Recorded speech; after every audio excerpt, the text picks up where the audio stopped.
Have you ever wondered why Jesus, the Messiah, chose to come from the tribe of Judah instead of any of Jacob's other sons? Why was this particular tribe chosen for the messianic promise? As we study the family records in the Bible, we realize that Jesus' lineage can be traced from Abraham to David, with Judah playing a crucial role in this line. Today, I would like to explain why this choice is not just about family lineage, but an important part of God's plan. The genealogy of Jesus, tracing back from Abraham to David, is essential to understanding why he descended from the tribe of Judah. Abraham, known as the father of faith, was blessed by God with the promise of becoming the patriarch of a great nation. Abraham had two notable sons, Ishmael, born to Hagar, and Isaac, born to Sarah. The divine promise specifically focused on Isaac's descendants. Isaac, in turn, had two sons, Esau and Jacob. The birthright blessing, which would typically guarantee a privileged position, was passed from Esau to Jacob in an event known as the selling of the birthright. Jacob, later called Israel, became the ancestor of the 12 tribes of Israel. Among Jacob's sons, Judah holds a central role in Jesus' family history. The messianic prophecy recorded in the Old Testament reveals the prophetic path that begins with Jacob blessing his sons before his death. One would expect that Reuben, Simeon, or Levi, as Jacob's firstborn sons, would assume leadership and carry the messianic lineage. However, significant moral failures disqualified each of them. Reuben, despite having the birthright and the natural expectation of leadership, engaged in sexual immorality by sleeping with Bilhah, his father's concubine. This act rendered him unfit for leadership. Similarly, when their sister Dinah was violated, Simeon and Levi reacted with excessive anger, deceiving and killing the men of the city in vengeance. Jacob strongly rebuked them for their violent response, making them unsuitable for the messianic lineage. These disqualifications of the three older brothers stand out, as they contrast with the initial expectation of leadership and the continuation of the messianic lineage through them.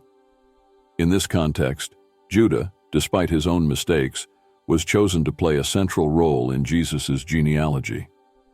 The messianic prophecy recorded in the Old Testament outlines the prophetic path that starts to unfold when Jacob blesses his sons before his death. In the book of Genesis, chapter 49, Jacob prophesies about Judah, declaring that the leadership and ruling authority will belong to Judah. This prophecy highlights the royal lineage that will come from the tribe of Judah. The term Shiloh is often interpreted as a reference to the Messiah, indicating a future leader and ruler. This prophecy is connected to the choice of Judah as the tribe from which Jesus would come. During Jacob's blessing to his son Judah, recorded in Genesis 49:9, Jacob uses the metaphor of a lion to describe Judah. The lion symbolizes strength and royalty. The tribe of Judah was destined to have a leadership role among the tribes of Israel. This metaphor gains even more significance when we see Jesus being referred to as the Lion of the tribe of Judah in the New Testament. This symbolic representation shows Jesus' royal status and his ability to overcome challenges. The lion is associated not only with physical strength, but also with the ability to rule with justice and wisdom. The specific choice of Judah as the precursor to the coming of the Messiah highlights God's faithfulness in fulfilling his promises of redemption through the royal lineage of this tribe. When Jacob prophesied about Judah, he emphasized the leadership and authority that would remain in his lineage. He also mentioned that people would obey him, suggesting a distinct authority and messianic role attributed to the tribe of Judah. The theology behind this choice can be understood by considering Judah's loyalty and its importance in fulfilling divine promises. David, a notable descendant of Judah, was a revered king, and God made an eternal covenant with him, promising that his throne would be established forever. This covenant points to a messianic king who would arise from David's lineage. Additionally, the name Judah, which means praise or worship of God, suggests a special connection to acknowledging divine sovereignty. Throughout its history, the tribe of Judah demonstrated fidelity and devotion to God, making it a significant choice for the coming of the Messiah. When we compare Judah with the other tribes of Jacob, we see clear distinctions and a specific purpose in the theological choice that designated it as the Messianic lineage. Each of the 12 tribes has its unique characteristics and contributions to the history of the people of Israel. However, the choice of Judah for the Messianic role has deep and significant theological reasons. Other tribes, such as Reuben, Simeon, Levi, and others, played important roles in different contexts. For example, Levi was chosen for the priesthood, and the tribe of Joseph, represented by Ephraim and Manasseh, also received distinct blessings. Each tribe contributed in a special way to the formation and identity of the people of Israel. Nevertheless, the theological reasons behind the choice of Judah go beyond its individual characteristics.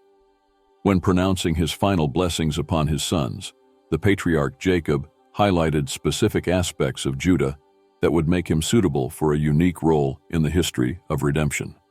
In Genesis 49, Jacob prophesied about Judah, describing him as a lion, indicating strength, leadership, and royalty. These characteristics were essential for the messianic mission that would unfold through his lineage. As we carefully examine the biblical narratives, we can see small details and decisions that demonstrate how everything was already meticulously planned within divine designs in preparation for the lineage that would culminate in Jesus. The story of Joseph is a compelling narrative that vividly illustrates divine providence in choosing the tribe of Judah to play a fundamental role in the messianic lineage. Joseph's saga begins with his father Jacob's preference for him, manifested by the gift of a colorful coat. This gesture sparks jealousy among Joseph's brothers, leading them to conspire against him and even consider his murder. However, Judah's decision to propose selling Joseph instead of killing him marks a crucial point in the biblical narrative with profound implications for Judah's posterity and the fulfillment of the divine plan. In Genesis 37:26-27, we read that Judah suggested selling Joseph to the Ishmaelites instead of killing him. This decision not only immediately preserves Joseph's life, but also has broader and unexpected implications. By being sold into slavery, Joseph is taken to Egypt, where, by divine providence, he rises to an influential position and plays a crucial role in preserving life during the impending famine. This twist in the story not only saves Joseph, but also establishes the conditions for the future encounter with his brothers. Moreover, Judah's decision not to kill Joseph has significant theological implications. By opting for sale instead of murder, God uses this event to shape the course of history. Judah unknowingly becomes an integral part of the divine plan by preserving Jacob's lineage. The eventual reunion of Joseph and his brothers not only symbolizes reconciliation and forgiveness, but also solidifies Judah's essential role in the messianic lineage. Judah's descendants become a central piece in the revelation of the Messiah. Another noteworthy divine event is the narrative of Tamar, as recorded in Genesis 38. Tamar was Judah's daughter-in-law, having married two of his sons, and Onan, both of whom died prematurely. According to the Levirate tradition, which prescribed that a brother should marry the widow of the deceased brother to ensure offspring, Tamar was destined to marry Judah's third son, Shelah, when he reached the appropriate age. However, Judah was hesitant to fulfill this tradition, likely fearing for Shelah's life given the circumstances of his other sons' deaths. Realizing that her future was at stake, Tamar acted cleverly. She disguised herself as a prostitute and approached Judah, who didn't recognize her and engaged with her. Since Judah had no coins at that moment, Tamar requested something as collateral until payment was made. He gave her his seals, cord, and staff. Later, when it became evident that Tamar was pregnant, she confronted Judah with the news. Initially furious and believing that Tamar had engaged in illicit activities, Judah demanded an explanation. It was then that Tamar revealed her strategy and presented the objects he had given as collateral. Recognizing his own fault, Judah admitted that Tamar's actions were more righteous than his. Tamar gave birth to twins, Perez and Zerah, with Perez being a significant ancestor in the lineage that would lead to the messianic descent. This narrative, marked by Tamar's cleverness and divine intervention in preserving Judah's lineage, illustrates how God uses even complex situations and questionable human choices to achieve his purposes. Divine providence manifested to ensure that the messianic lineage continued through Judah, even against his will, paving the way for the Savior's coming. We must also remember the story of Ruth, a touching narrative unfolding in the context of Bethlehem during a period of famine in Israel. Ruth, a Moabite, and her mother-in-law, Naomi, returned to Bethlehem after the deaths of their husbands. Ruth demonstrated extraordinary commitment by choosing to stay with Naomi and adopt her faith. She decided to work in the fields during the harvest, catching the attention of Boaz, a close relative of Naomi and, crucially, of the lineage of Judah.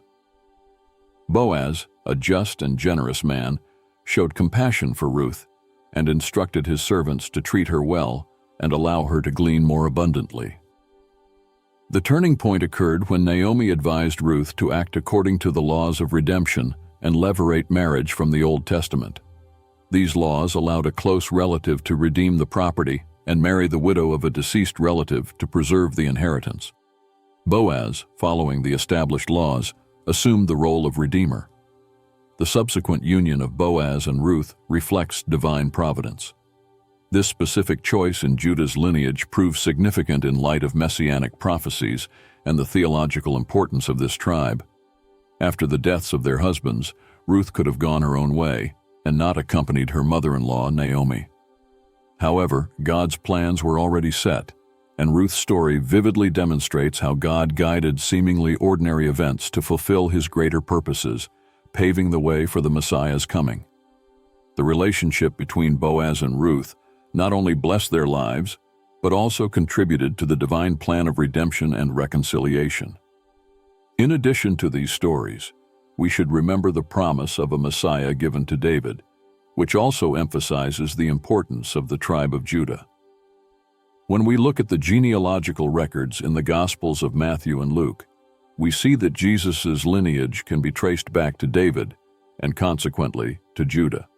This confirms the fulfillment of messianic prophecy in Jesus, who comes from the tribe of Judah, strengthening our understanding of God's promise throughout Israel's history. David, chosen by God as king, left a lasting legacy in Israel's history. His reign was characterized by military victories, the nation's development, and the conquest of Jerusalem as its capital. The promise made to David, recorded in the second book of Samuel 7, marks a crucial point in Israel's history. God promises David that his descendant will be established as a king whose reign will be eternal. This promise points to a future king who will bring stability, justice, and an eternal kingdom. The connection to Judah becomes evident when we consider subsequent prophecies specifying that this promised descendant will come from David's lineage, belonging to the tribe of Judah, culminating in Jesus Christ. However, it is important to remember the unconditional covenant God made with David. God promises to raise up David's offspring to succeed him and establish his kingdom forever. After David's death, his son Solomon became the king of Israel. Under Solomon's reign, Israel experienced a period of great prosperity and development, thanks to his wisdom and justice. However, as Solomon grew older, his reign faced challenges. After his death, the kingdom of Israel was divided into two rival kingdoms, the northern kingdom represented by Israel and the southern kingdom represented by Judah. Throughout the generations, although both kingdoms had good and bad kings, Judah managed to maintain the dynastic lineage that would lead to Christ.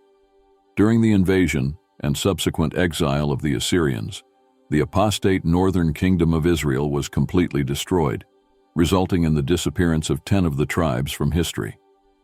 However, Judah's lineage remained resilient.